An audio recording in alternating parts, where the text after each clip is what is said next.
انہوں نے 1965 کی جنگ میں اپنی جان کا نذرانہ دے کر ملک و قوم کا وقار بلند کیا بیٹا۔ اب میری ماں کا ارادہ تھا کہ میں بھی پڑھ لکھ کر اپنے بڑوں کی طرح فوج میں بھرتی ہو کر اپنے ملک و قوم کی خدمت کرتے ہوئے شہادت کا مرتبہ پاؤں، لیکن بیٹا میں اس وقت ڈر گیا تھا اور میرے قدم ڈگمگا گئے تھے۔ پھر میں گھر سے بھاگ کر شہر چلا آیا تھا۔ اس وقت میری عمر بمشکل 13 سال ہوگی۔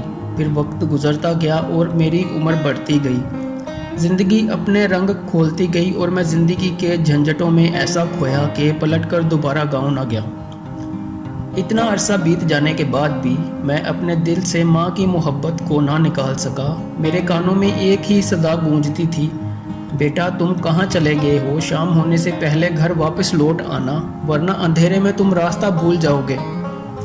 بچپن کی ایک چھوٹی سی بھول نے مجھے اپنی جنت سے کوسوں دور کر دیا تھا۔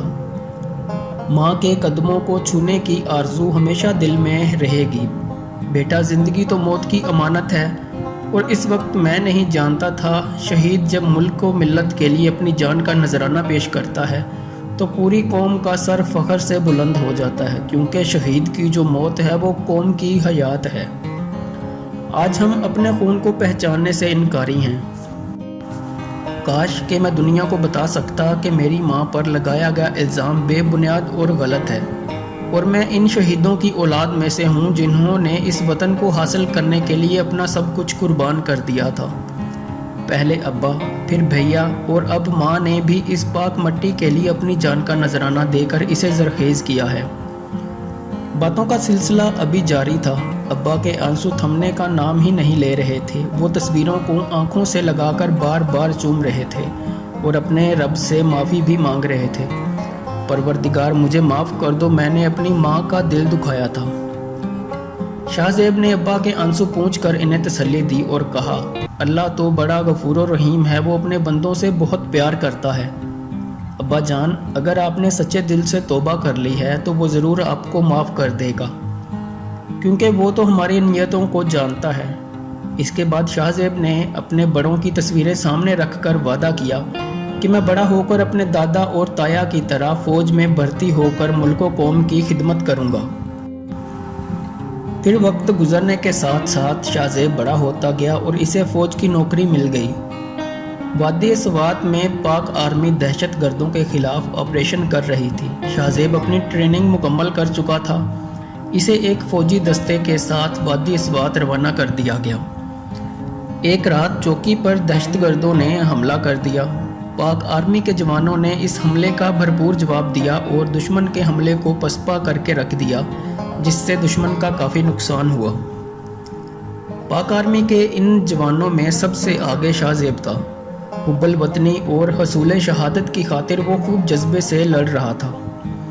تمام دہشت گرد مر تو گئے، مگر اس فائرنگ کے نتیجے میں 2-3 سپاہی زخمی ہوئے اور ایک گولی شاہ زیب کی ٹانگوں پر آ لگی، مگر وہ جمع مردی کے ساتھ دشمن کا مقابلہ کرتا رہا، جس کے نتیجے میں اس کی دونوں ٹانگیں ضائع ہو گئیں۔ علاج کے بعد فوج نے اسے ریٹائر کر دیا۔ اب اس کے پاس وقت ہی وقت تھا اور سماجی کاموں میں دلچسپی لینے لگا تھا۔ اب اس کے دل میں شدید خواہش تھی کہ وہ دوسروں کے لیے کچھ کرے۔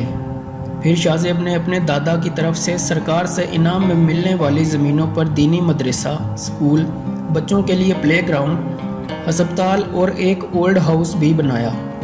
اس اولڈ ہاؤس میں ملک کے گوشے گوشے سے بے سہارا لاوارث لوگوں کو یہاں لا کر زندگی کی ہر سہولت مفت دی جاتی تھی۔ اس کام کے لیے شاہ زیب نے ہر شہر میں اپنے دفتر کھول رکھے تھے، تاکہ ایسے لوگوں کو یہاں لایا جا سکے جن کا دنیا میں خدا کے سوا اور کوئی سہارا نہ تھا۔ شاہ زیب نے عمر کے آخری ایام میں بتایا کہ یہ زمینیں میرے بزرگوں کو سرکار کی طرف سے انعام میں ملی تھیں اور مجھے اپنے بزرگوں کی طرف سے۔ میں نے اپنے بزرگوں کی امانت کا صحیح استعمال کر کے اپنا فرض پورا کر دیا ہے، یا پھر آپ یوں سمجھیں کہ سرکار کی دی ہوئی زمینیں سرکار کو ہی لوٹا دیں۔ سچ ہے کہ جو لوگ سچے دل سے زندگی میں کچھ کرنے کا ارادہ کرتے ہیں، پھر وہی لوگ دنیا کے لیے ایک روشن مثال بن جاتے ہیں۔